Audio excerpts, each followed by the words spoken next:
That's right. Greetings, fellow armchair Imagineers. Tiki here. And Blue Dragon 5.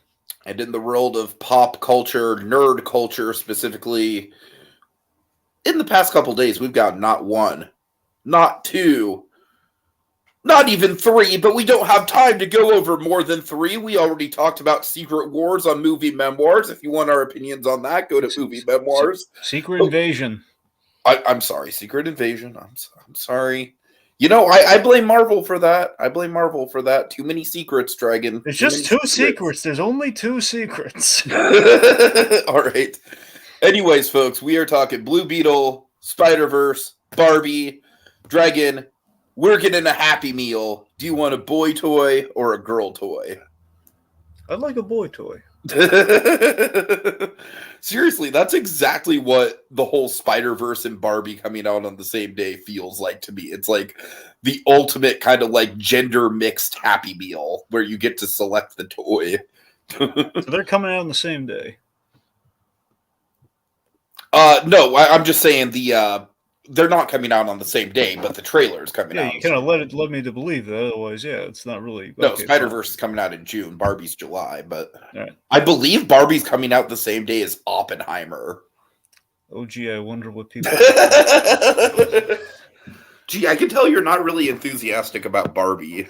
Well, no, I just mean I think of that's kind of an out of her weight class. I mean, Christopher Nolan movie, Barbie movie. Right. That's all I'm saying. It's a little outmatched.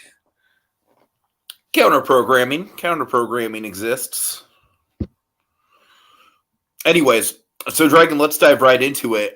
Let's start off with the Blue Beetle trailer. What do you think? Because first of all, Dragon, I'm going to be real with you.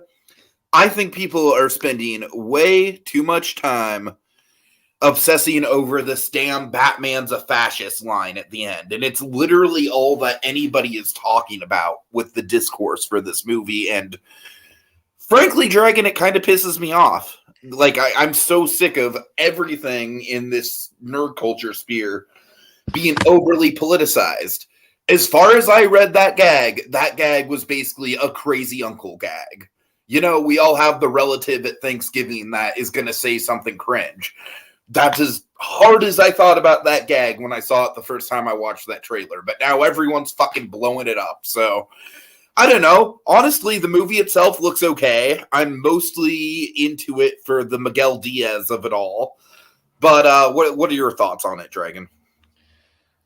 Yeah, so yeah, I thought it was a good showcase of the Blue Beetle premise. I'm not a huge Blue Beetle guy, but I have seen Jaime Reyes the most often in terms of his adaptation. So basically, I've seen him in animation more. I've never read the Blue Beetle comics, but I'm familiar with him in animation. So Jaime Reyes appears more than the rest of them in animation of the three. Yeah, the big question I have with this whole trailer, kind of a fear, but maybe they can sell me on it sort of thing, is we seem to be really hiding Ted Kord, as in like the predecessor of Blue Beetle. We're definitely going to Kord Industries, and we're seeing like his the ship and the kind of the Kord cave, if you will. We're seeing a lot of the Ted Kord stuff, yet no Ted Kord here. There was a speculation that Jason Sudeikis was, at the very least, they say a Jason Sudeikis type, but fingers crossed, the actual Jason Sudeikis might play Ted Kord, which would be amazing. But it's Ted Kord essentially is the friendly Batman. That's the idea. Mm-hmm. Who essentially was like a guy who was rich and who basically came up with the Blue Beetle superhero guys, where the whole thing that inspired the Blue Beetle kind of get up was this actual scarab thing the kid puts on his back. So the kid gets the actual thing. I'm not gonna lie, the trailer itself, I feel like it feels derivative, Dragon. I'm not gonna lie. For me, this feels like basically like Shazam meets Iron Man with like a little slice, Dragon, a little dab of Shang-Chi, just based on the dynamic we have with the friend earlier, at the start of the trailer, or the sister, or whoever it is. Yeah, it may be his sister. I don't know if that's his. Anyway, well, I mean, it's kind of a double-edged sword with Blue Beetle, because Blue Beetle, it's so weird how this works. So Blue Beetle inspired Night Owl. Oh, okay. in Watchmen. So technically, Blue Beetle was not always a DC character. Blue Beetle was a Charlton Comics character, then got kind of possessed by Mhm. DC, and then they kind of ran with it and also inspired the characters in Watchmen. So there's always kind of a derivative thing with them. And then when we do Jaime Reyes over the years, Jaime Reyes was like the very DC, like again, Ted, the human guy with the Batman gimmick was the Charlton Comics thing. Then when DC got their hands on it, they kind of spiced them up into the Jaime Reyes thing, which feels a lot like Iron Man meets Green Lantern. That's essentially the best way I could sum up Jaime Reyes Blue Beetle. And yeah, I don't know, the kid. I think he's so well cast in this movie. Of all the people you could have got to play Jaime Reyes, I think that's really what's going to carry it. I mean, I don't. It obviously Shang-Chi's on our mind because he appears in one of the movies one of the trailers we're going to be talking Yes, about. yes. That's. But I mean, again, And then I say the Shazam thing just because the family dynamic feels very similar. I mean, yeah, I mean Shazam. Mind you, Shazam 2 is the one that really kind of like we looped the parents in on that. So I mean, it's kind of like it's not a regular thing that we always do. That it's kind of a recent thing. So I don't know if I wouldn't draw all the parallels of all the recent stuff to him, but I'm saying in premise, there's obviously parallels, and we can see this in the trailer to an Iron Man and a Green Lantern sort of thing. But still, Blue Beetle can be a lot of fun. Jaime Reyes is kind of the fun one of the bunch.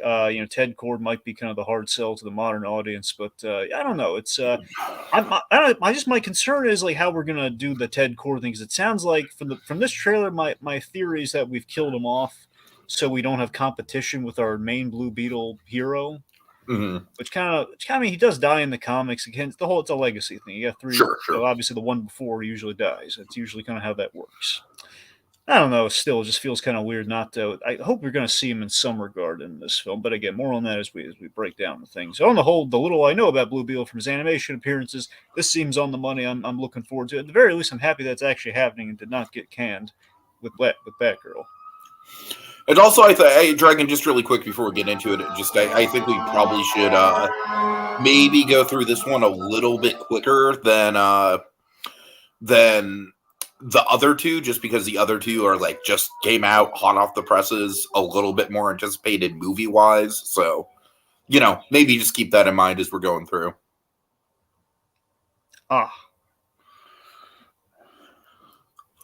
Okay. All right, so we get things started here. Of course, Mr. Reyes, a little misdirect here. We're thinking he's a big shot. In reality, he's working at like a country club or something. So this is believed to be kind of the struggling years right out of college for Jaime Reyes. He's a young buck, usually high school age. In this case, we're kind of seeing college grad. His family's very happy for him getting this free. Basically, it looks like he's about to do a job interview with Cord Industries. I think that's what's going on here. You see like the family just being all nice and supportive. And there's George Lopez, the guy with the beard. There he is. What do you think of George Lopez disparaging the name of the Bat Dragon? Just take a moment. What's your hot get there, okay? Let's not front load. All right. Ask about it. Just seems like that's what everyone was talking about with the damn trailer. Well, you're always looking for drama anyway, man. Let's talk about it. Yeah, you're not wrong. I actually have some fresh off the presses John Campea drama that I'll share with you afterwards. Great, more Campea stuff. Oh, it's juicy, Dragon. Okay. It's juicy. Anyways. Yeah, point being, let's just take a moment to appreciate our actor from Cobra Kai here, because again, well cast, and I'm eager to see this kid lead a movie. Period. You know what else I'm stoked about is that he actually gets to play his age, because with Cobra Kai, he's getting to the point where it's like, okay, he literally grew up before our eyes. So it's like, it's kind of like the show is kind of behind the actor's growth at this point. It's not as bad as Stranger Things, but it's kind of in that territory. Whereas here, he just gets to play a college kid, no questions asked. Yep. Okay, so now this girl here, this is Jenny Cord. Now Jenny Cord is believed to be it's one of two things. She's either the daughter of the villain or she's the daughter of Ted Cord, who has passed away. So she's a member of the Cord family and basically the love interest for the kid in the movie.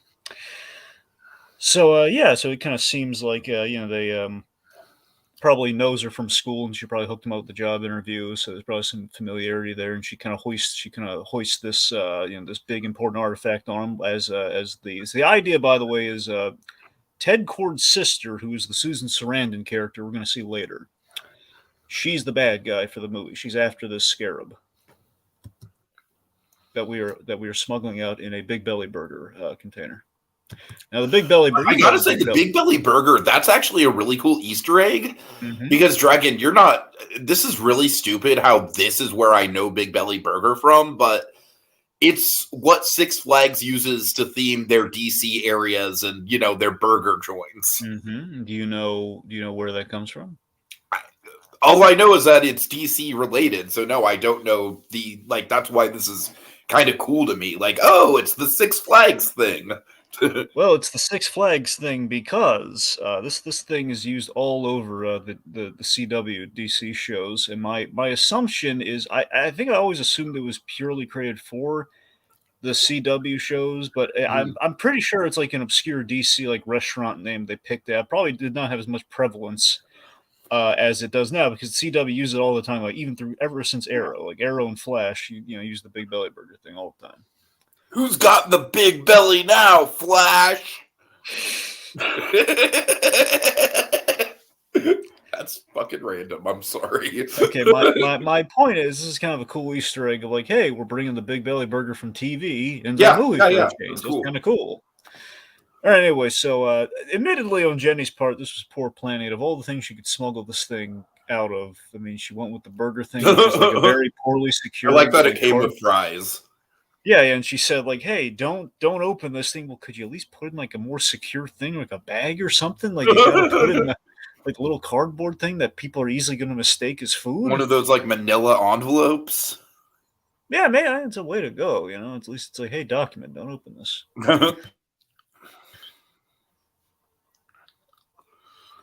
So he's bringing it back to his family. Now, again, the big thing here is that this is an interesting way of doing the origin for Jaime Reyes, where we're going to put the family like right there when it happens. Like we've never seen anything like this. Like when the family's like right there when this sort of thing. Yeah, I do like that. I do like that. Even though I do say that the Shazam thing is the Shazam thing does feel familiar just as far as the dynamics, but you're right that this is slightly different, where the family literally is in on it right from the jump. That is something different.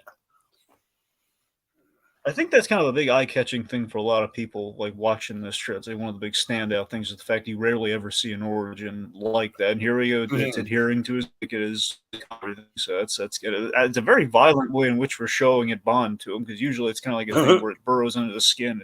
It's creepy, but never like this extreme though. It's like the fight, like everything in this whole so there's definitely another. Okay, so like climbing I on mentioned the walls earlier at the breakfast table.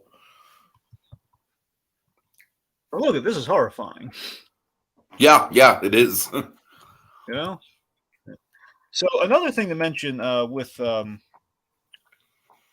Beetle is again I use the Iron Man Green Lantern comparison. It's not necessarily wrong because it does go to space and there's a history of the Blue Beetle and everything. It kind of chooses someone like a Green Lantern ring, but the other way of looking at it is primarily. Sorry, go ahead. Primarily, it's the Iron Man armor crossed with a symbiote. That's essentially what Blue Beetle is. Mm-hmm. Yeah, that's kind of what we see here. Is that obviously some shades of that Venom movie in here, and that's the unpredictability of this sentient creature that is bonded to him like a symbiote. Also, the suit. How do you think about that? What do you think about the suit look? It looks good. I like the Beetle. Kind of has like a almost like a sort of parasite kind of design to it, if that makes sense. Like it's kind of like clinging onto his back. And now he's just kind of flying on impulse. That's the thing. The suit is like unlike the kind of like the symbiote, but more so. It's like it's just completely unpredictable in terms of how he initially controls this thing. Is before he kind of bonds with the suit. But there are many ways over the years, at least in animation, at minimum, in terms of when you adapt the Jaime Reyes Blue Beetle and the whole sentient suit thing, like how are we going to do it? Because sometimes we, the audience, don't hear anything. It just sounds crazy. Sometimes it's a voice inside of his head. Sometimes it's the suit talking to him like we kind of have here, like an AI practically. And then sometimes, I think the best version is just when you don't hear the suit, but it kind of chirps like R2-D2. Mm. Um, which we so did I was not just do going to here. say, Dragon, this whole bit right here, this space bit, this is like the most derivative thing in the whole trailer for me. This is just very, very, very Iron Man 1. Exactly, yeah, and that's some of that's unavoidable just given what Blue Beetle is, but being like we're doing it on film and so much time has passed, you're not wrong. Of course, the fall here instead of the icing problem, he's just just a brutal fall. Thankfully, he stops himself. That is a cool save, though, and I really like the use of the wings there. Yeah, Also, we using got like the Koski here. He says, he just says, it looks blue. Just picturing that, like yeah. in Tuco's like weird Christopher Walken voice that I made up for myself. It looks blue. All right, so here they're entering. I forget what we call Ted Cord's lair, but essentially like the Blue Beetle lair. It's not a cave, so I guess it's the Beetle lair. The Beetle barge. Of course, a little much. Here she's hyping up like the scarab. It can be potentially dangerous. I mean, if I remember, I remember. See, here's the thing: Blue Beetle was kind of like a whole season long arc on Young Justice. Like the Reach was behind the scarab tech, and these guys were kind of looking to destroy and conquer worlds and stuff with these scarabs. It's kind of an Iron Giant thing almost. Like that was the purpose behind these things. Of course, here the idea of the suit's about self-preservation, like both symbiotes or parasites and whatnot. So, again, first and foremost, it's about protecting Jaime Reyes, which means like, hey, I'm gonna cut this bus in half, and it looks pretty cool. I have a question. Is Palmera City basically like the DC stand-in for like Panama City? I mean, I believe DC all the time they would come up with fictional names for cities to fill in for other cities versus what Marvel does clearly. So it would not. I don't follow Blue Beetle closely enough to know that, but I would say that's probably the case. Probably trying to homage that. Because whenever I think of Panama City, I think of the cinematic classic "Dancing, comma or colon, it's on." I'm only halfway kidding. I love this pose, by the way, with him here, where it's just like kind of like, oh god. Mm-hmm. One other thing to mention too is that yet another thing that so far we have still not cracked the code. We have Blue Beetle with Blue Beetle, kind of without a mouth. Like we still, if we ever do that Batman Beyond movie, we're still going to be stuck with this, folks. We still never cracked the code of like the talking mouth with the mask. Yeah, I mean, it looks better than just like the Iron Man slit because it's like there's like a full kind of like facial, form there a little bit. I don't know. There's nothing wrong with the Iron Man face slit. I'm just saying that we still like, Batman Beyond, for example, has the same deals as the Blue Beetle in the comics, where his mouth would move with him at times, when he talked. But anyway. Okay, let's see. So again, we've kind of cut the bus in half here. Again, you get to see it is a practical suit this kid's wearing, by the way, and it's like scenes like when that bus split in half right there. It's yeah, at the very least, there's going to be like some shots that are practical for sure. Yeah. Yeah. Let's see. Okay, so again, there's the scarab, essentially, probably kind of like a little lore thing, and this is kind of what it just looks like when it's just a scarab. Bad guy going after the scarab. Here's our bad guy. There's Susan Sarandon as a Victoria Cord. So, I don't trust her villain. I don't know. I have a bad feeling about it. Well, honestly, I'm getting Helen Mirren vibes. Well, the good news is she's not like the physical villain. Like she's not going to be fighting this kid. She's just like the corporate villain. So she's she's commissioning the bad stuff to happen. But it's just the fact that I think the implication is she might have killed Ted Cord. Like she might have killed her brother to get the scarab. I think that's the implication. Dragon, between out of the three big villains that we have, her, Miguel O'Hara, and of course the most villainous of them all, Seaman Leo's Ken. This is like the lowest tier. Okay.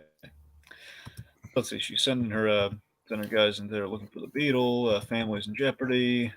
Okay, so this guy's like our main. This guy is Carapax, the indestructible man. I have no idea about this guy in the comics, by the way. He's just like I always imagine they'd go with someone like Kanjaro for a Blue Beetle, but I'm thinking more He Breaking does Bolt. not even have a Wikipedia article. Literally, it just pulls up like a list of Blue Beetle antagonists that he's on. That's what I'm saying. Blue Beetle. That's the thing. Blue Beetle is beloved, but usually in a team setting. So I don't think anyone really knows a whole bunch about Blue Beetle and Yeah. like a regular. Suppose there's 3 of them. That doesn't help. But still, I mean, again, our suit in action here looks really cool as he's fighting people. Again, this scene does feel a lot like Iron Man, though, like him beating up terrorists. So kind of a Yeah. So I mean, like, it's kind of par for the course. They took so long in making it, but again, if you got it sooner, though, we wouldn't get Miguel in the suit. Now this is cool, and again, rewatching it does make me think So you're saying that this ship was the living here. You're saying this ship was the inspiration for Archimedes? Yep, the Archie. Yeah, this is the inspiration. That's of the awesome. Archie ship in. That's pretty cool. So this is what it looks like, and it's pretty accurate too. This is the Beetle ship, and this is what it looks like. So again, it looks like George Lopez is driving here, so that makes me think Ted Kord is not around. It's a guess though. So again, he's driving the ship. It looks really cool. Let's see, giving them some little pep talk there. And let's see. Outside of the Miguel Diaz of it all, I think George Lopez is definitely the other kind of like selling point. And again, here's kind of the construct thing with Blue Beetle. The idea he can summon all sorts of weapons naturally built into the suit. So get like a little hair of Green Lantern here, but Green Lantern done right, it seems. Yeah, look at that sword. Yeah. So then, okay, now we're going to get to the whole defaming of the bat thing. So millisecond before we do that, they're exploring the cave, and look here, there's a really great Easter egg. There are the previous 2 Blue Beetle costumes. That's Dan Garrett, the first guy, who's like from the 40s. And then you have the Ted. That's the Ted Kord suit, which looks flawlessly recreated there. So that's awesome. Okay, anyway, so so George Lopez here saying. Look at it right on the captions. The group that broke the internet, apparently. All right, okay. Now to actually address this, aside from my companion here, yeah.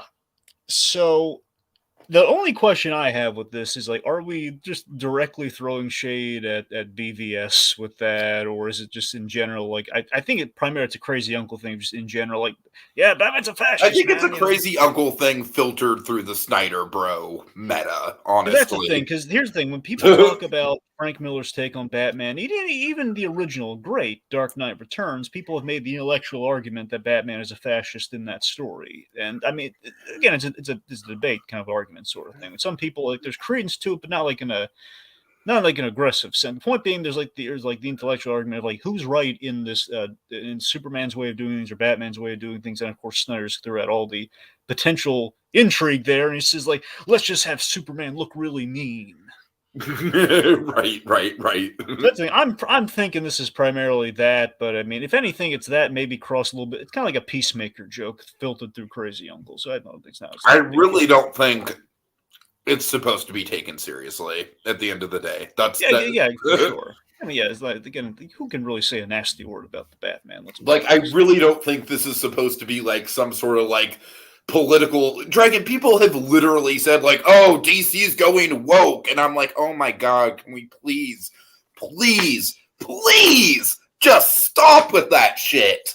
Yeah. Oh my god, I can't even. Don't even get me started. Literally, don't even get me started. Well, I'm trying to get you not started here. You're to shift away from it. You're always going on about fandom this, fandom that, negative. Yeah, thank you, Koski. Koski says Batman. You also basically said this, Dragon. The Batman fascist thing is actually a thing people have been saying since before even Snyder. Yeah. So anyway, that's the thing. Yeah. All right. It sounds more like a George Lopez stand-up routine than anything. It's kind of the. I just live on YouTube. I don't watch those videos, but those videos do pop up on my feed. Unfortunately, my algorithm's fucked. Anyway, moving on to less controversial. Less controversial because it looks fucking awesome.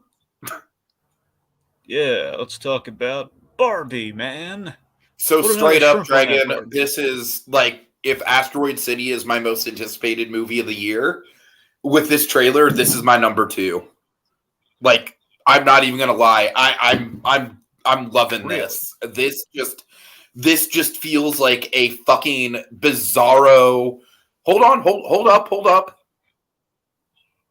I just want to kind of get my initial thoughts out there. Trying to get it straightened out. All right. Okay. Sorry.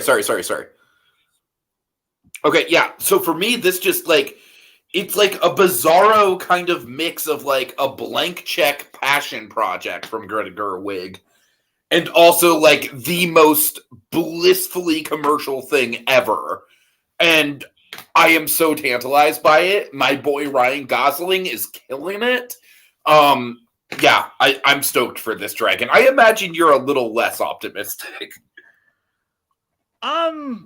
Okay, so I want to be clear. The cinematography on this thing looks really good. It seems to have it seems to have really interesting conceit to it. I mean, I like a lot of what we're doing here. But I think it might be getting a little too ambitious in places, just from based on this trailer, mind you. It's like the thing where I would not. If this thing eventually ends up on like HBO Max, I'll give it a watch for sure. It's just this thing is like opening night, sir. I will be there opening night. No shame. It's just a lot of it's a lot of stuff. One, there's always the question of like, what are we necessarily going to say with the Barbie movie? That said, I mean, it looks living in the world of Barbie does seem fun. It's just a question of like, can we really get a full movie out of that? And this trailer kind of presents to me my fears in that we're gonna have to do a lot to get a full movie out of this, and that might not be a good thing. All right. It looks like this might be a case of like Act One's amazing, and then we kind of take him out of the status. You're not wrong. You're not wrong. That is definitely the concern I have with the trailer for sure. So but honestly, that's it. It is. You're right. It is fascinating that we have Greta Gerwig doing this, and then we also have Noah Baumbach writing. That's the thing that really has me intrigued. 2 total like Oscar darlings. Like it's so cool. Like this is like the weirdest. This kind of movie is like the kind of movie that the blank check people just like. That's what they started their podcast for. Dragon is fucking weird ass Oscar follow up movies like this. Yeah, it really seems like Noah Baumbach would never do this thing in a million years, given right? Just given, especially how commercial it is. That's the thing. But yeah, man. All right, so let's I guess let's break it down. So already, I mean, that's what I'm saying. Like the look of this thing, it looks like every Barbie commercial you've ever seen, but given like a feature. I gotta look at this. Look, it's like all in the cursive, you know. Like it's great. It looks great. it's a nice. So that's what I'm saying. The cinematography in this thing looks. My favorite thing is everything looks like it's made of plastic, but still somehow practical. All right, let's see. Toski says, "I'm gonna go to the theaters in biker gang clothing and just say 1 ticket for Barbie, please." Koski, I gotta tell you, that's why Fandango has been a wonderful, wonderful thing for me. It's really curbed a lot of the social anxiety. Like, I realize that people can still like for example, I went to go see the 30th anniversary screening of Land Before Time the other day, and I can love Land Before Time. It was amazing to see on the big screen. Oh my god! But I'm not gonna lie. If I had to physically walk up to the box office and be like 1 adult ticket for the Land Before Time, I'd be a little bit self-conscious about it. But because Fandango exists, I'm just like, scam my ticket. Well, Tiki, you do know that like the way they do it these days, especially like an AMC theater, like there's really no physical person to take your order now. You go up to a little kiosk and you hit the button. Not at my local theater, Dragon. I don't have a fancy AMC, but I do have a movie theater in walking distance, so that's the trade-off. In person, I want the person to be there and scan the ticket and everything. That's the thing. All right. All right, so here we go. So here's the Tarantino shot of the trailer. Oh, God. Oh, my God. I mean, my favorite, I gotta admit, just to give it credit where credit's due, I like the fact that her foot, I mean, the way it's put, looks exactly like a Barbie foot. Yeah, sure. Yeah. No, I'm saying literally, like, the way she's like on her toes, like it's literally. So let's see. So there we have like the so there he is. There's Kenny Boy, dude. like legitimately, I love what Ryan Gosling's doing with this. I You know what really do. You know what's the darndest thing about Ryan Gosling playing Ken for me? It's the fact that for me, because Toy Story obviously didn't help this, but it's the fact that when I think of Ken, I'm thinking of the brown hair, Michael Keaton Ken. So I'm thinking the No, brown yeah, hair. yeah, yeah. No, I am too. I am too, for sure. That to me is like the classic Ken. Like to me, Yeah. Ken. When I was growing up, the design of Ken was basically like Prince Eric, right? It was like kind of like the jet black hair, hunky guy.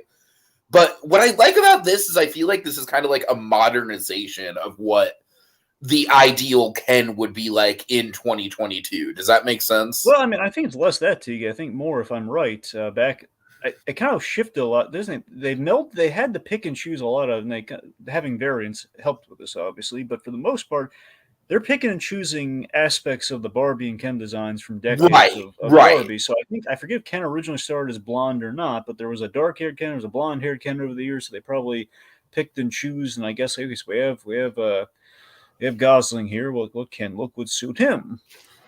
I don't know. I mean, I love everything about this shot, man. I love how his costume blends into the background. I love the backgrounds. I mean, I know. I love that in the back. It looks so. That's the thing. It looks so twisted. It feels like someone doing like an SNL Toy Story thing, in which it's like everything looks plastic behind him, but in a good way though. In terms of like this thing looks like a Dragon, practical, well-made legitimately, plastic. give me a fucking Universal Studios land of this. Legitimately, Oh yeah, I could just exist in this themed space. in the Barbie theme space though. Yes, Okay, all right. Anyway, this is what I'm saying. So Margot Robbie is perfectly cast as Barbie. So absolutely, yeah. let's like again that teaser trailer that came out. What I can say about that teaser is one that kind of made me look at this thing outside, just roll my eyes. Like, oh god, they're doing a Barbie movie. And I saw her, and it's like, huh, she really does look like Barbie. What do you know? What do you think of all the other women in this world also being Barbie?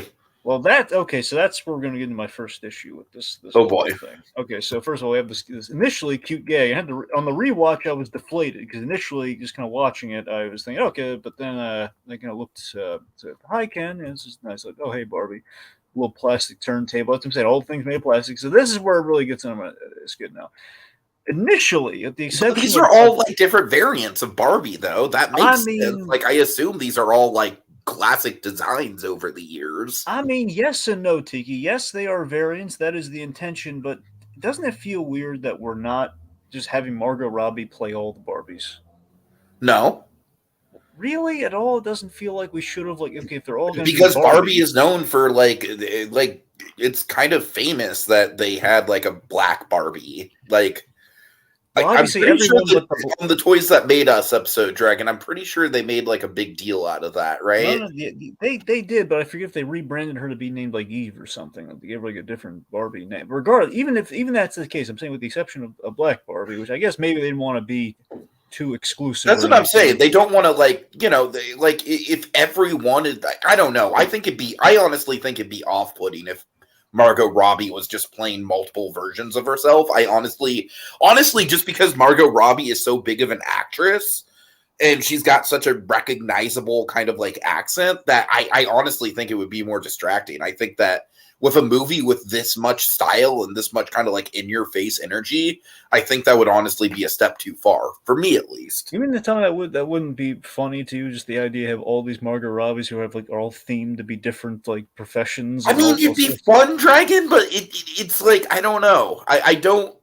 I feel like this would hold a movie better than that idea would. Let's just put it that way. Well, again, I I'm think not saying. that idea is more kind of like in line with the SNL sketch. Yeah, well, regardless, it's not a deal breaker, but it is just kind of like a thought. But regardless, the idea that we are doing all the variants of Barbie and they're all existing, I mean that's a cool idea though. The idea we have all the Barbie variants. So there we go. So we have like, I forget which each individual one like it's listed somewhere like who's who, and there's now we have our variants of Ken. Okay, this is just fucking glorious. Yeah, kids, that's that's young. I mean, Dragon, this has to be great for you, right?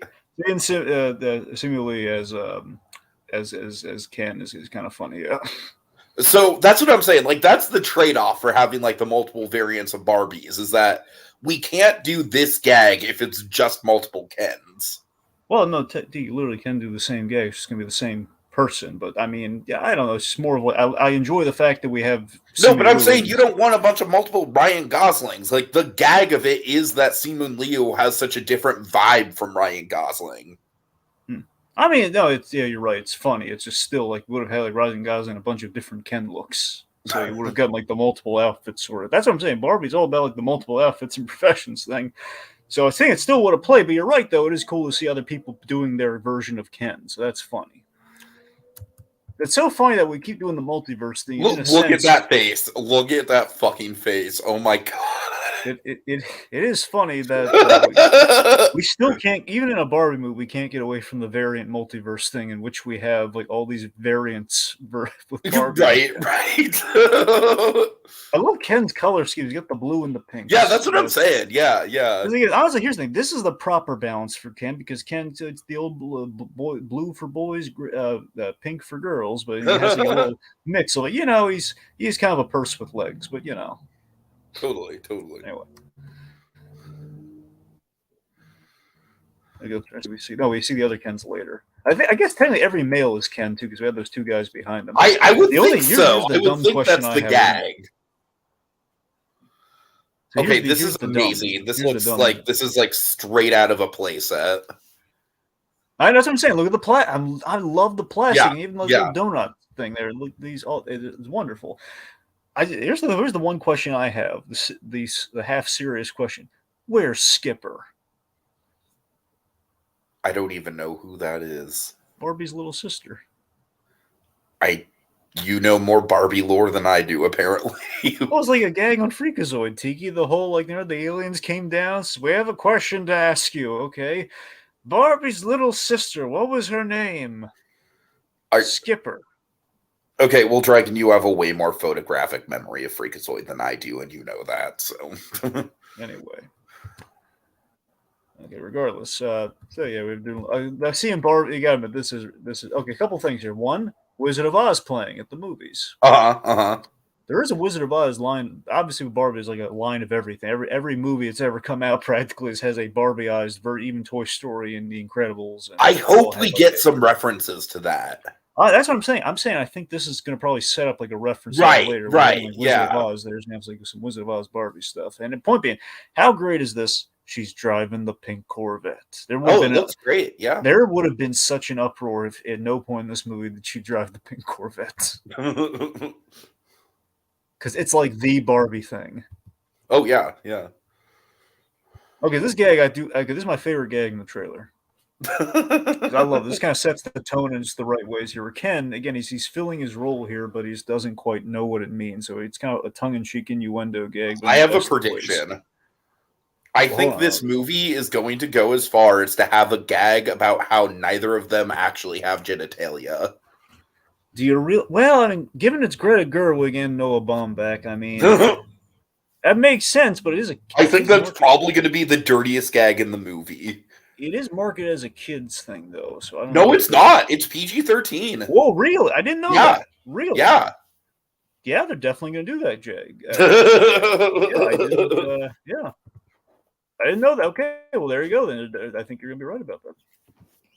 But yeah, that's what I'm like. This is kind of classy. This is kind of the initial classy way in which we're kind of teeing that up here. Just like, so I thought I might stay over tonight. Why? I love that they're both playing it so innocently. Because we're girlfriend and boyfriends. What do we do? I'm not sure. Just the fact that I love that. It doesn't say we're playing the innocence of the whole kids' toy thing. It's great. It's the idea. Ken as a character, as we saw in Toy Story, as a character has no idea what his role really is because he's a walking accessory. Right. Yeah. So all the Ken's is glomming himself on the Barbie because that's his lot in life, and I think maybe that might be the through line of the film. Like Ken's gonna do something for Ken. I can see that. Like imagine the gender roles being reversed here, in which it's going to be Ken. Like, no, I'm not the token girlfriend here. No. Right. Barbie dance party with all the variants here. Summer, of course, we're seeing God, just again, every fucking shot. I don't know. I really, because I agree with you, Dragon. There is a risk that, with the real world thing that they set up, there's a risk that the rest of the movie just isn't going to look this fun. I really hope they figure out something because, goddamn. See, honestly, that's when up to this point, I'm seeing like the potential, like the Noah Baumbach, Greta Gerwig. Look at this right now. Here's where we're having they're having a fight on a beach, which feels ridiculous and absurd, and that kind of fits within like what stuff you never imagine seeing in the Barbie world. So all that's working for him, but then we're going to get into the territory. It makes me feel like Noah Baumbach would never sign on for a movie like this. Well, we'll get there. So here again, here's like a bunch of variant Barbies here. This one's wearing a sash. It might be like either an office or probably presidential Barbie. That's what I'm saying. She's like a leader of some kind. Looks like an Oval Office Barbie of some kind. Yeah. Okay, now this one is. Wait, go back to that shot. Oh, the car. The car shot. Yeah, okay. There's a rainbow in the background. So I don't know. That to me might signify that even the real world is a little bit more stylized. Oh no, Tegan! The background that's the entry point to the town. No, I get you. I'm just saying, like, I don't know. I'm just hoping. All right, let's see. Now this one coming up, I think it's Gymnast Barbie or something. That is Kate McKinnon. And my favorite detail here is like she has the scribblage. So this is something we really need to talk about here. The scribblage here. One, a little indicative of Toy Story. We're not going to focus on that. The main point I'm making is are we going to tie into the Lego movie with this thing? Like, are we going to maybe not? Well, literally, we have Will Ferrell showing up later, so there is a potential. Oh my god, that'd be fucking crazy, dude! If Will Ferrell was literally just playing the same character. But here's the question, in both senses of the word, though. Okay, either literally with Will Ferrell, or even just in terms of our execution here, are we going for a Lego movie vibe in terms of this is all a child's fantasy playing out? I mean, I honestly think that like what they do with the real world element of it is going to decide a lot of that, right? I know, right? That's the thing. Because I mean, look at this. We have a Barbie with like stuff written on her face, which happens as a kid. Like why would she do that to herself? I mean, she is Kate McKinnon, but still, why would she do that to herself? Not to make that joke, yeah. Yeah. That's what I'm saying. It is President Barbie. There you go. Mm-hmm. Directly. Let's see. Margot Robbie. Again, my God, she lights up a room, that Margot Robbie, especially when she's Barbie. Look at her. She's like living every girl's dream right now. Also, look at this. Look at the houses, how the houses work. Like, yeah. Right. Also, the fact that the mirror gag here is like only the. That's the thing. Like, she's not seeing any reflection. This is literally just, it's like a see-through toy, right. Okay, let's see. So here we go. So there's Will Ferrell, which then now lends credence to what if that guy was really into Legos because he's into, do you remember what, it's the Lego company. Is Lego part of Mattel by any chance or no? Oh, man. I don't think so. I think Lego is just its own thing. Okay, that's what I thought. All right. Regardless, like, what if you had like a guy who was enthusiastic about the toys and stuff, but primarily because he worked in toys as a Barbie executive? That'd be fun. What if this is Lord Business? The guy who played Lord Business essentially. Got some Ken looks here. Here's kind of the Ken that right there is my favorite shot in the whole trailer. Them playing rock paper scissors. Yes, I love the idea of like the intense like West Side Story rock paper scissors. I love it. I heard just with all the Ken. I'm looking forward to the Ken variants because they got a number of really interesting actors. Because you have Kingsley Ben-Adir, the guy's going to be in Secret Invasion. So, Tika, had we done the Secret Invasion thing here, it would have been yet another carryover actor. Oh God. But yeah, so but fact, I heard John Cena's supposed to be in it. So yeah. Cena, Ken, so stuff like that. And they're playing rock paper scissors, and they're wearing all black because they're trying to look tough. So it's a number of names here. Just a few that. Now some of these we have not seen yet, but again, there's Will Ferrell. There's Rhea Perlman. Michael Cera definitely piques my interest. Just because, I feel like Ryan Gosling is already kind of like playing a Michael Cera type. So I'm kind of hoping that Michael Cera is like a big douchebag. Now, Helen Mirren here. She is so funny you mentioned earlier. Helen Mirren is the narrator of this. We set her Oh, up in the okay. previous. She was in the previous teaser things, doing the Uh-huh. voiceover. Now here's one. I'm sorry, trying to find. Oh yeah, Scott Evans. That's Chris Evans' brother. He's gonna be playing one of the Kens, I think. Oh my god. Yeah. All right. So let's see. Okay, this is the shot that filled me with dread. See, on one hand, you have plastic. same, honestly. Let me break it down for a bit here. On one hand, plastic, glorious, pink, plastic goodness. Yes, and yes. What's written on the plastic? No! Followed by, oh, at least we know where we're going. But no! So real world. Because this is like exactly what you don't want to see out of a movie like this. I know, it's like if this movie had me in this moment, was like then it started the foundation started to shake. So best case, worst case scenario. Okay, best case, this could be a road trip in the style of a self-aware kind of the Muppet movie-esque road trip. That's the absolute best case scenario. Like we're going. I still feel like stylistically they could do some like cool Wes Anderson stuff with the shots in the real world. I think the whole thing's gonna look like Wes Anderson. All right, look at how good this movie looks from the whole plastic. That's not the issue. Okay, it's the question again. Best case, we're doing like kind of a self-aware kind of Muppet movie sort of thing, which real world is basically it's just what we're calling it, but we're basically like it's not intended to be like a dimensional thing. Worst case, it's the Smurfs. Yeah, it can't be though. Gerwig and Bomback, it can't be. I genuinely. I know that's what I'm saying, because that's what doesn't compute here. Because you think never in a million years would the stuffy elitist Noah Baumbach ever do that. Never would he like, hey, let's do a real world story where they get like, unless even if he was like being blackmailed by his children, I don't think he'd do that. Now I'm just picturing a Noah Baumbach version of Succession, but they're all just pretentious art kids. And they're young too. Let's hearing that piano music playing. Little thing, I gotta admit, all Ken's wardrobe, this one, it's a bit much. I kind of like it. I think the bee should have been blue or something. You need to keep the pink blue aesthetic. Yeah, that's fair. That's fair. He looks like he's it looks like he's he's like a Barbie car from Speed Racer. This whole movie looks like Speed Racer, dude, and I love that. That is not a diss at all. I love Speed Racer. Just with the whole plastic component looks better in Speed Racer because of that. It's like it's fully going with the aesthetic, I said, okay, here's the other really one of the great gags of the movie though. It's the fact that like, Ken, what are you doing here? Gosling's delivery here is so fucking funny. This roller again. Me seeing the plastic rollerblade. He's so self-serious in this moment. I literally go nowhere without them. That's what I'm saying. These two are so freaking cute together, and that's what I'm saying. Like they've succeeded in the casting here. Just like Barbie with Ken. These two being like in the pair that you need. They're peanut butter and jelly, man. They just go together. Just like the classic Americana like pairing. So far you buy it. They have good chemistry. Right.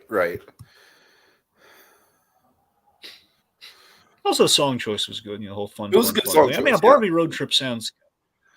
I mean, I'm glad they didn't just go with the low-hanging fruit and do Barbie Girl. Oh god, that would have been terrible. It would have. I genuinely hope that song is nowhere in this movie. That's the thing. That's honestly going to test Greta Gerwig's metal there. Greta, the studios are going to say, "Where's the Barbie song, Greta? Where's the Barbie song?" And she's going, guys. What if it's like a slow piano cover of it? Only if it's like during the low of lows. Like everything's terrible, and you know what would make it even worse and funnier? If Barbie is like crying while she's singing it. I'm a Barbie girl in a Barbie world. Anyway, so I hated this end gag though. Did you? I really did. I did not care for this at all. So just the whole the beach off thing is like, okay, guys, come on, what are we? I know we're now it's very apparent we're going with PG-13 Wait, thing, but wait, still, it just feels. go back. Hold on. Okay, hold on. By the way, I think I right saw there, my boy. you mean Michael Cera? Yes. Well, okay. How much? Okay, let me take it back here. Okay. Okay. There it is. Is that him? Yeah, that's him. That's him. Oh my god. Yep, that's him. I love that striped shirt. But again, I like that. If you look, here's the thing: if you look at the clothing, all the clothing, it does look very much like the cloth that goes with the toy. Totally, totally. It's oversized. It's not like an actual like made shirt. It's like it's oversized, and look at the collars. So the detailing's really good. Now you'll notice here behind Ken. Behind Ken's another Ken. Obviously, they're all named Ken, but just go with me on this. This Ken, that's the Kingsley Benadir guy. That's the one. That's the guy who played Malcolm X, and he's going to be in the Secret Invasion right there. It's gonna be the bad I don't know, Invasion. Dragon. I'm kind of siding with Koski here. I actually do like this gag just because it kind of shows just how dim-witted both of these Kens are. I mean, yeah, I just wish we didn't go for like the double entendre gag. I don't know. It feels kind of forced. The thing. It's like, I don't know. Koski says, I do love. I want to highlight this. I do love. She's come on, Kens. Just Kens in the plural. That's really funny. Also, I love the come on, the Kens necklace. That is, again, she's Barbie. She's going to have great fashion, man. Can you imagine? But yeah, you're right. Plural Kens is funny. There is a legitimate question, though, Tiki, as silly as it sounds. Do you think this Barbie movie is going to get nominated for costuming at the Oscars? Yes! Right? Dragon, I legitimately think this Barbie movie has a shot at Best Picture. Dragon, people are legitimately considering it. Like, real Oscar prediction people are considering it. Okay, this is going to sound really hypocritical. Just go with me on it here. On one hand, it's like on one hand, I'm thinking, like with the costuming, like, okay, instantly I could see this thing get nominated as well. I'm falling. I honestly think it's probably like a front runner to win costuming right now. I know, that's what I'm saying. It feels like this thing's given. I'm saying just based on a trailer alone, I can say this thing should win costuming. Is looking at it right now. Movie, I'd say we should see the movie first. No, and totally, and that's what the other people are saying as well. But they're just saying, like, if the movie does live up the potential, and if it is really good and as audacious as it looks, I don't know. All right. Especially because the Oscars might be like, well, fuck, people are going to give us crap about, people gave us a lot of crap about not nominating the Lego Movie back in the day. Okay, so I'm sorry, Koski. I don't mean to skip over your comment. He says, I get why the real thing worries you, but I don't know. I guess, to be honest, I'm sorry. He says, I trust it because, to be honest, even the Smurfs world in the Smurfs movie didn't look that good. He also says, I don't see it being the Smurfs because the jokes are actually good in this, which is, I think, a very fair point. All right, so that brings us to the end. It is coming out in theaters July 21st. Yep. There's Baumbach. Okay. All right, so that brings us to Spider-Man Across the SpiderVerse. I have a question about this one. Did you encounter like alternate versions? Well, I mean, technically, this thing's overflowing with alternate versions of Spider-Man. You gotta. No, I did not. No. I'm saying like the first one that I saw like a version where it started with like a montage of, like Tobey's Spider-Man and Andrew's Spider-Man and Holland's Spider-Man. Did you see that one?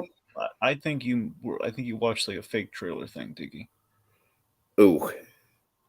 Tell me. No, I didn't, because it was a Sony Pictures. Well, afterwards, you saw the spot in the trailer, right? Yeah. No. That's the thing. The spot is what didn't get. I did not see the spot, but I also there's a certain point in the trailer that I saw. I'm caught up now, but I'm just anyway. It doesn't matter, Dragon. Well, now you got me paranoid. You watched the wrong trailer, so this is no. not, I saw the trailer with the spot, but I'm saying the trailer that I initially saw did not have the spot or any of the stuff with the birthday party. It just cut right into. It just went from like the montage of different Spider-Mans right into like, okay, we're in the the dimension with all the different Spider-Man and Miguel O'Hara and all that. Well, I'm pretty sure what it is I'm pretty sure I looked into it. I'm pretty sure it's this is Sony Pictures India, so I don't know why they don't have the thing with the spot there. I don't know why they chose to do it that way, but it's just kind of an international kind of different version. I don't know. It's weird. I'm sorry. Taking up way too much time with it. Yeah. Let's press on, shall we? Okay. So overall, how did you feel about it, TV? I mean, I'm excited for it, but at the same time, I just kind of feel like there are certain elements of this movie that, like, I feel it's not that I'm not hyped for them. I just feel like I already have been super exposed to them already. Like, for example, the portal scene with Gwen, like, hey, want to get out of here? Like, I literally feel like we've seen that for over a year. So it's just kind of like a byproduct of the fact that I feel like they kind of started the marketing of this movie a little too early. But I mean, having said that, it definitely looks good. It's weird because one of my takeaways here is like, oh man, like Kingpin was a great villain in the first movie, but Miguel O'Hara, like, oh man, he looks like, and it's weird because Miguel O'Hara isn't even traditionally a villain. But in this movie, man, like the action sequences with him against Miles, like it definitely, you get the sense like, okay, this guy isn't fucking around. This guy is even more intimidating than Kingpin. So that's kind of like the main thing that struck me. Yeah, I mean, I'll admit, I think it's a great trailer. I loved it. I think Guardians of the Galaxy Volume 3 and SpiderVerse are probably my most anticipated movies of the year, probably. I mean, I don't think I'm missing anything. I mean, they're up there for me, Dragon. It's just like we more or less know the flavor of what we're getting with them. So that's why stuff like Asteroid City and Barbie, those kind of movies are more tantalizing for me always, just because I don't quite know what to expect from them. Sure. I mean, I will say this though. Unfortunately, I think this thing did have some had the Sony spoiler problem, so that I was not crazy about. Yeah, there's some of that a little bit. They showed some of the climax, and it's like, come on, guys, how many times do we have to learn not to show the climax? Act 3's off limits. Yep. It's not that hard. Okay. So you just want to walk into the editing room and they say, "Is that the climax of the movie?" Yeah. You want to walk into the editing room, you have the guy like putting the thing together. It's like, and I'm going to ask him, "Hey, is that part of the climax?" Is, yeah. Do you like it? I'm going to roll up a newspaper. I'm going to hit him on the head. No climax. Oh my god. Okay? No actor. I don't want to see Act 3 in this trailer. Okay, it's very simple. If I can't invest in the first 2 acts, why would I want to see the third act? Okay. Don't show it to me. Anyway, so that brings us to the trailer. So we have Miles. Unfortunately, no subtitles in this one, kids. This is again more Sony. Oh, really? Apparently, Sony hates deaf people. Okay, that's really fucking weird. Yeah, this is like the actual Sony trailer. So yeah, for some reason, the subtitles that's really odd. Subtitles unavailable, aka we hate deaf people, but we can say that because they can't hear us right now. Oh my god. It's very horrible. Yeah. Anyway, so we have the status quo post Into the Spider-Verse here, where we have Miles dealing with the Peter Parker problems here of like the dual identity. The family does not know that he is Spider-Man. Kind of showing up late to things. Of course, here I love that I love that Jefferson Davis here is very. I love how he is in these scenes where he's not the hammer coming down, but he's very much just like it's Miles versus his mother. He almost seems like checked out. In a way, yeah, but I don't know. I like that. The first movie was very much the story between Miles and his father, and Jefferson Davis, possibly his stepfather. They never officially confirmed that, but I'm pretty sure the subtext is stepfather, given his last name is different. Mm-hmm. Anyway, But yeah, this is very much Rita Morales' movie with Miles there. So the whole whatever. Do you just whatever me? Like, oh boy. So Tiki, here's your boy right there. What do you think of him? I mean, it's cool. Like, what? Why is was I hyped for him?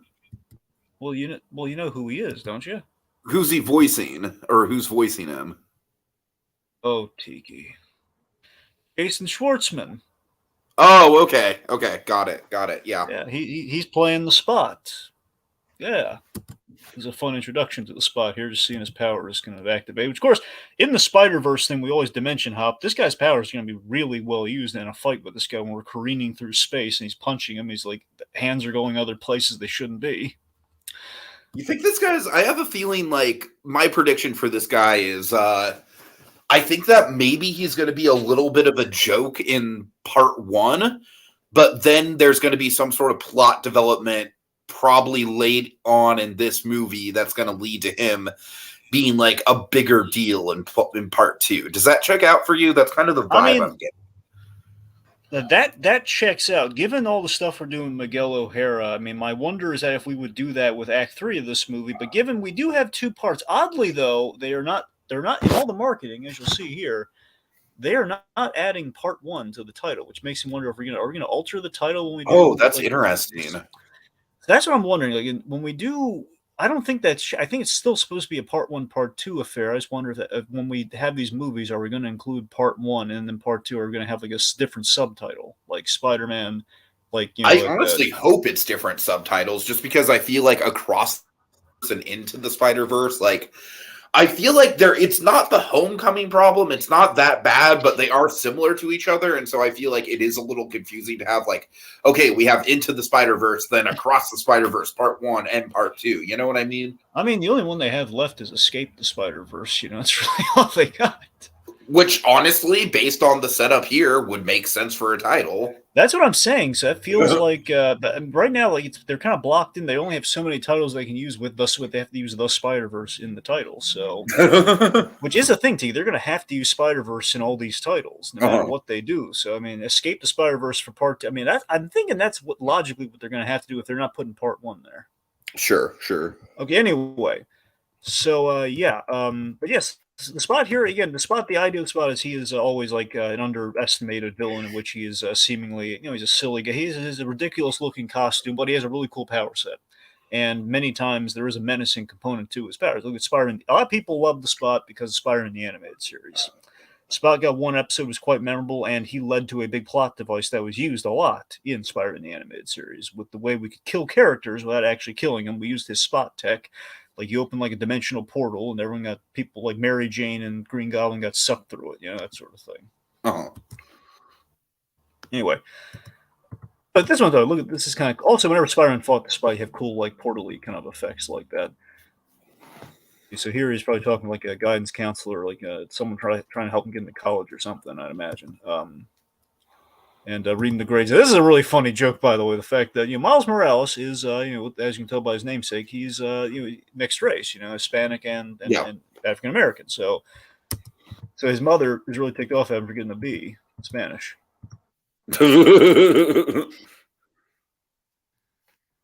Yep. And of course, he's leaving here. I like how we played this moment kind of seriously here. Like he's hiding something.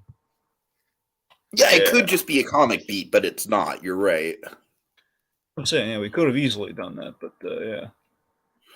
So this is the only thing, Dragon. Like I said, I'm just like at this point, I'm just sick of this moment. Like we have literally had this that's not the fault of the year. I know it's not the fault of the movie. I know, but literally, that first trailer came out in December 2021, right? Yeah. Well, I think it's about right. Yeah. So it's like I just want to see something else with Gwen. We all do. Well, we do get some of that here. We get a little bit more. Oh, you're right. We do. It's just like it's giving me the impression that this is literally Gwen's only scene in the movie. It's like she sets up the Miguel O'Hara stuff and then just fucks off, which I know obviously isn't the case, but okay, so Here we have Spider-Woman, who, I gotta be honest, it kind of bugs me. She looks like Misty Knight. I don't know if this version is like a Misty Knight who became Uh-huh. Spider-Woman, or if it's supposed to be the Jessica Drew Spider-Woman, but we kind of changed her up a little bit. But, I mean, it's a cool look, though. I'm just saying it kind of looks a lot. Again, Misty Knight wears red and gold. Like, those are her colors, and has an afro. It's very confusing. Sure, sure. All I want to But I do love is how her web turn shooters. into a Spider Woman, a Spider Woman. I love how her web shooters look like right out of the tips of the finger, man. Look at that. Look at that. Yeah, and she drives a motorcycle. Yeah. I just noticed this. This is What, the new. fact that Oh she's my god. pregnant? Yeah, so that I did in the previous stuff. I just noticed this for the first time. We're showing that, see, in the comics, Yeah. Spider-Woman did become pregnant. So yeah, it's cool. That's like the thing I'm looking forward to with this character. It's just a really unique kind of setup for a character. I also really appreciate that it seems like we're having like a new core group of spider people. Yeah, that's the thing. Presumably, we had one shot where we're running through the rain in kind of a noir-looking setting. Let me put it this way: if we see the other Spider-Man, it'll be purely a brief cameo as we're running through universes. I don't think it's gonna be like they're not gonna be the lead one. So yeah, you're right. It's a new roster of Spider people, which makes me hope the Escape from the Spider-Verse. It does make me wonder, like, ultimately, are we going to do a trilogy and count the second part as the third movie? Otherwise, why just call it a... The whole part thing throws me off because it makes me wonder, why don't we just say it's the next Spider-Verse movie instead of part 2? Right. You know, it's like it's the whole Infinity War Endgame thing all over again, you know? It's the whole... Anyway, my sincere prediction and hope is that we end this thing kind of like Back to the Future if he is trapped in the Spider-Verse. And we have, like, how is he? Who's going to help him? We have rather than like the No Way Home of it all happening again with the Tobey Maguire and Andrew Garfield. We have the animated series Spider-Man, like all of them. We have we have Spectacular Spider-Man. We have the Christopher Daniel Barnes '90s Spider-Man. You know, that's what I'm saying. We get like the big iconic ones. You know me, I'm hoping for the obscure ass MTV Spider-Man. Well, that's what I'm saying. He could show up. I'm saying he could be, if they use a third, then he would be the guy to. That's what I'm saying. If they're going to use him, he's the other one to use, and they'd have to use him. If he's not in this movie, he would absolutely have to be in the next one. Anyway, so there's Spider-Punk, who's going to be played by Daniel Kaluuya. Yeah, I love that casting. Okay, this guy, that's the Spider-Man of India, and that is Karan Sani, Dupinder from Deadpool, playing him. Just cool to see some Indian representation, especially since RRR had such a big year last year. Yep, that's the Dan Slott suit right there. It's gonna call it a few that I know here. There's the video games. There's the PS5, PS4, PS5 Marvel Spider-Man right there. I don't know if he's walking. He might be walking with his version of Miles Morales. I'm unsure there. I was wondering that. Yeah. Because the whole second game that's coming out, you have two Spider-Man. Now, admittedly, his suit looks... I don't know if there was like a variant from the game that had that suit for him or not. None of us have played the second game yet. But yeah, this... I don't know, that might be the other Miles. But point being, that is the game Spider-Man. Everyone loves that guy. Yuri Lowenthal Spider-Man. Okay, let's see. There's a whole gob of Spider-Man, this whole MC Escher idea, because they all kind of walk on surfaces. It's a really cool idea. There's the Amazing Bagman. I love the one that's just directing traffic. And there's Miguel. Yeah, now the coolest thing about this, too, is that each Spider-Man, at least as much as they can muster, has a different art style. At least their universes have different art styles, which is why Miguel O'Hara has kind of this scribbly look to him. Sure. Yeah.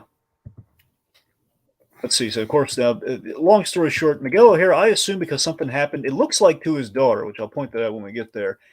Miles somehow has some correlation to that, and that's why it's not personal, but he's going up against Miles Morales because Miles Morales is somehow in danger of the Spider-Verse, or at least his universe somehow. I have a prediction. Would you like to hear it? Okay. My prediction sure. for the main conflict. What's the prediction? Because we're about to get into like the Uncle Ben of it all, my prediction is that Miles's father basically has to die. And Miles does not want to let that happen. Well, Tiki, here's the problem with that. We already killed his Uncle Ben in the last movie. No, I realize that. I'm just saying I'm just saying, I get the sense that, like, with that one shot of Miles getting the spider sense and then saying, I have to go home, like, I think his parents are going to be in danger, and I think that's why he's so urgently wanting to get back to them. Yep. I don't know.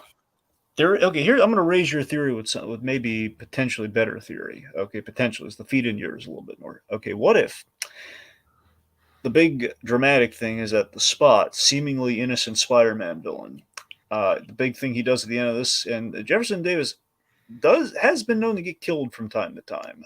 What if the Spot of all characters, like by sheer surprise, like during Yeah, no, scene, I mean, that's what I'm saying. I could see that. like is responsible for the death of Jefferson Davis. I mean, we do see Jefferson Davis like falling from a ledge in this trailer, so Yeah. Oh yeah. Okay, so let's see. Now we have the Peter B. Parker, a beloved figure here, and I still think it's so darn sweet that he was able to fix his life at the end of the last movie. He has a kid with Mary Jane, little Mayday Parker, who in the future becomes Spider Girl. Fucking design is adorable, Dragon. It's so cute. That's what I'm saying. Mayday Parker, man, she's freaking adorable. It's kind of a fusion of two things. In the comics, Spider-Man, his Batman Beyond years are not 29. To be fair, 29.9 is kind of an equivalent to Batman Beyond. But let's just say the other Batman Beyond is Spider-Girl, who's in the future, in which Peter Parker's an old guy and he's kind of retired, and she is this new Spider person. And in recent comics, they introduced the young daughter, at least like an offshoot, and that's essentially her. It's a little girl. Yeah. It's adorable. Okay. So now here we should mention the big. This is really huge, and I think a lot of people really enjoyed this. The fact that we referenced No Way Home, and the fact that 2099 is really upset with Tom Holland's Yeah, Spider-Man. that's big. It literally means that like all these damn Spider-Man movies are connected.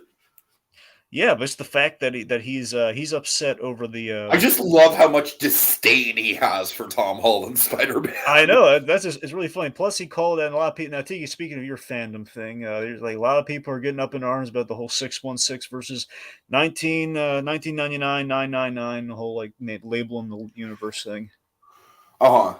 Anyway, but the big question I have is Miguel O'Hara upset over the first Spider-Verse movie, which was not at all Miles' fault. He didn't do anything there. He stopped the Kingpin from using that thing. It's not his. Yeah, that's the thing. That's what I still can't figure out.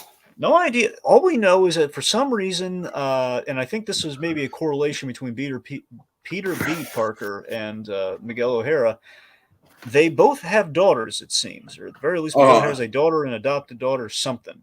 Because we're going to see a little. I think we're going to. We'll probably see a little bit later. He's got like a little hologram of her. So that's the biggest thing I'm able to glean from all the marketing here. Here's a flashback to what happened with Gwen, presumably here when she lost her Peter Parker. Mm-hmm. The issue I have here, and I could be wrong, and they kind of like hinted at it very lightly in the first Spider-Verse movie when we did her like, okay, one more time, let's take it from the top. We did the comic book origin thing. I assumed her Peter Parker he became the Lizard and then right because you see the silhouette. Yeah, I was thinking that myself when I wonder why. This assumingly is a flashback to her losing that Peter. A question why he'd be dressed like Spider-Man, but I don't know if that story he attempted to become Spider-Man ended up becoming the Lizard. I'm not sure. Anyway, so a little Gwen. I get some Gwen stuff here. Very tragic. Bum bum bum. So there we go. Yes, so Jefferson Davis in peril, and it's looking pretty bad. And that was a nighttime scene. This is daytime. I don't think he's saving him in that same scene. Yeah. Always dropping the loved ones from a high place, by the way, with Spider-Man. Those Spider-Man movies, yeah, it's kind of a thing. Yep, I think that's a character called Spider Bite, like kind of a technological spider. Mm-hmm.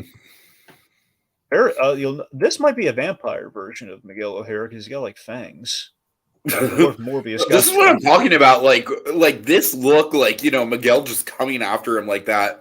I mean, Kingpin in the original Spider-Verse did have a great design, but this looks terrifying. I was great about the Kingpin's design. I always feel bad because when we did our Spider-Verse podcast, I got it completely wrong when I shouted out the artist that they were homaging with the Kingpin. It's actually Bill Sienkiewicz. That was the guy who created that giant black hole-looking Kingpin.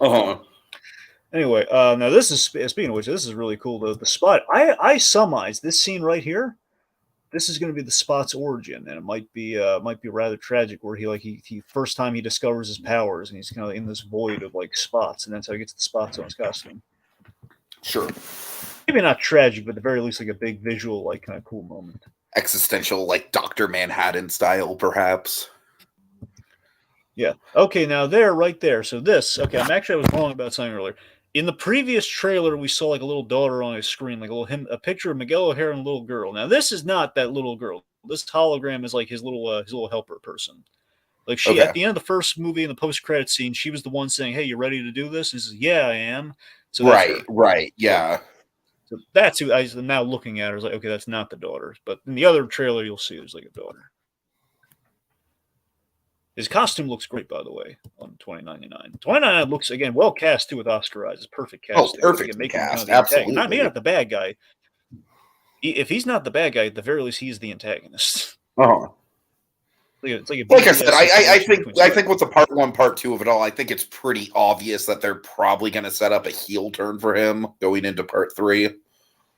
Yeah, at the very least, whatever Miguel O'Hara, it's got to be something really bad if he's able to convince all these Spider-Men. And he started this whole like club of Spider-Men. Because this shit is basically like an Order 66. Yeah, that's the thing, and he's sicking them all. And again, Spider-Men are inherently good guys, so something really bad has to happen because of Miles Morales here. That's crazy. And they're mentioning the Uncle Ben factor. That's why I'm speculating that, like, again, like they're talking about how the Uncle Ben of it all. I don't know. I like my best guess is just it's something to do with like something in the space-time continuum is like demanding that. Either Miles's father or mother dies, and Miles is like not cool with that. Yeah, I don't know. That's just my theory. I mean, we'll see. Even if we go that route, it's going to feel a little reductive given Aaron Davis. But no, you're not wrong. You're not wrong. Okay, so also this is really cool. I'm pretty sure we're in 2099 right now, given the futuristic cars, and this is probably his home universe. He's looking really cool here. Oh, by the way, I don't know if I ever mentioned. I mentioned this during the Comic-Con thing. I've met the artist who created one of the people that created. I remember you saying that from the Comic-Con thing. Yeah, Rick Leonardo. Yeah, he's a cool guy. Let's see. So here, that's really it's a little nice stuff there. Okay, obviously it's not Spider-Man without a train. Spider-Man and the trains. Yep. In this case, it's like an interdimensional bullet train thing. Oh my god! So many Spider-Men. Good God, look at that. Yeah, there's a Spider-Man like goggles and like an Iron Spider backpack. Oh god, there's so many. There's too many Spider-Men. Oh god. One break out the raid. This is kind of cool. I think he's putting his mask on the kid's head to protect the kid during the fight. I noticed that. Yeah. I'm saying look at how intense Miguel O'Hara looks here. It's like Oscar Isaac's pushed the max here. Yeah. No, that's what I'm saying, man. This looks more intimidating than Kingpin. I mean, still, but yeah, they're both intimidating. Say the least. The fact that Spider-Man's intimidating. This right here, I think, is the Spider-Man noir universe we're cutting through for a moment. I don't know. It's all rainy. We're in New York. 42 again. 42 is a nod to a lot of things. Jackie Robinson being the main reference there. It's got Miles Morales' big number is like an homage to him. Sure. Okay, there's what I'm saying. I'm going to speed through it again. They're showing the climax. Okay, right here, like Sony. Come on. Yeah, got to be the climax. I'll be really impressed if it's not the climax. I'm just going to be really ticked off. Like, really, that seemed like a really big moment where he's tough talking. It's like the Ant-Man scene in Quantumania. Totally. Okay, now there's a lot of really cool to lose. Right, yeah. Yeah. There's Ben Reilly, the Scarlet Spider, looking great. I love his animation style. Look at this. Yeah. That's it. There's really good overlays on the animation on some of these Spider-Men here. Forget if that's Spider-Man Unlimited or not, because sometimes he has a cape, but I think that's him. And there's the video game Spider-Man, the Sony, anyway. Oh, and they're doing the point. This is the money shot right here, folks. They're doing the point. It is. I will say, Oh, though, I hope they don't overuse the 60 Spider-Man memes.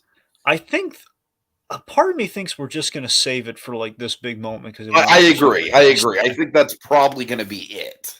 But Yeah, and again, it feels like maybe not yet another I'm just spoiler. It saying, just if feels like there's this too gag many of overall. those moments, it's going to take away from the gravitas. You know what I mean? I don't think we're gonna have to worry about it, Tiki, but I do fear that we did spoil, like, one of the big highlight gags of the movie with this right now, so that kinda worries me. Totally, no doubt, no doubt. See. Okay, got some money shot here, and then okay, this gag's also really funny. Oh, look at this. The little Rorschach ink blot here uh, in the shape of a spider. I love that. just a perfect Spider-Man. Yeah, and he's got like a little award for his therapy. It's in the Oh my shape of a god! Spider-Man mask. Look at all these gags I love here. the I mean, suit, Dragon. I love the suit. I love that he's not wearing the gloves. He's he's wearing the mask, but he's wearing just a full suit. but not just that, Tiggy. He's wearing little glasses over the Oh mask. god! So I did like. So I think the gag here is that in this little kind of spider kind of lobby area, like they call it the lobby, but there's a lot more to it. This little kind of spider club that they have. There's probably like facilities and like a cafeteria and stuff, and this is probably like the therapy room for the Spider-Man who are just getting over the loss of Uncle Ben. And this therapist has been there, seen it all. It's like, okay, yes, he died, and he's had great power. And then Tobey Maguire looked up intensely, and yeah, he ran away. Okay. Yep, and of course, it gets a good shot. They even have like the spider horse. It's like Comet the SpiderVerse. It's like Spider-Man equivalent to the horse. You think that's going to be our Spider Pig for the movie? Well, not for the whole movie. I think it would just be more like, "What's that?" And then he's chasing them during the fight. I think that's Right. It's gonna be a long.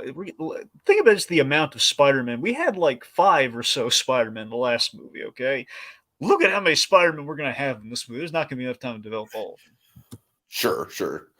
That is one Makes me concern I hope have that for this film, honestly. Well, again, Tiki, my hope is that we're going to pick a few select ones here, but we're going to make up for it in the next one, in which he's going to have to escape the Spider-Verse, and whatever dilemma he's going to have, we're going to give the animated Spider-Man a time to shine. I say the anime not just because I like him, but because Spider-Verse in concept, a lot of people have been saying this for years, is based on the finale of Spider-Man the Animated Series, in which that was the first time you had Spider-Man from different universes meeting each other. So that's really important. It feels like if we're going to homage that, we would save that for a very special occasion in Spider-Verse to pay off the genesis of that idea. Mm-hmm. And that would be your equivalent to No Way Home in the meeting of the big important Spider-Man. This is the definitive Spider-Man for animation. We should reflect that. Of course. All right. So yeah, that's all right. So yeah, that's all our trailers. God. Yeah. Oh, sorry. Yeah. And I must say, I know, I'm trying. I must say, even after all that, Asteroid City still my number one most anticipated of the year. I'm sorry. I thought Barbie gave it a run for its money. Really? It did. But I'm a sucker for Wes Anderson, and that looks like a damn good Wes Anderson outing. You're making Ken cry, Tiki. Oh, God. All right. Any final thoughts on these? Final thoughts. I mean, overall, I think I'm most hyped for Spider-Verse, even if Sony's like even have to whack that Sony guy in the head, just like, come on, man, no Act 3. But Dragon, they've still got like 2-3 whole months to spoil it. I know that's the thing. Believe me, so folks, the last Spider-Verse trailer I'm going to be actively watching. I'll tell you that much. Yeah, but I mean, I'm impressed with all the I'm impressed with all the trailers for sure. Again, Barbie has me worried with the real world thing, but who knows? We'll see. You got a good batch of trailers, kind of random. I think we're getting most of them because of Mario coming out this week. But yeah, sure. Most of them either Damage Control, the other half is Mario. Right. Yeah, there you go. All right. Well, big thanks for Koski for joining us. Let's see. Throughout this week, we will be doing. Do you guys know if you're doing Phineas and Ferb Friday or Saturday? The folks, I don't want to promise Friday because we might have to move it to Saturday because of Easter. So I'm gonna we'll have to get back to you on that point. It's still coming this week. It's either gonna be Friday or Saturday. So be on the lookout. And then, of course, Mando on Thursday, and the Mario spoiler cast on Sunday. Yep. and the top 10 Disneyland attractions coming tomorrow. All right, lots of stuff going on the channel. You know why we're doing Mario on Sunday, Tiki? Why? Because there's so many Easter eggs. What other day? Oh my god, that's actually that's legit, man. That's legit. Yeah. All right. Have a good night, everyone. See you. 10.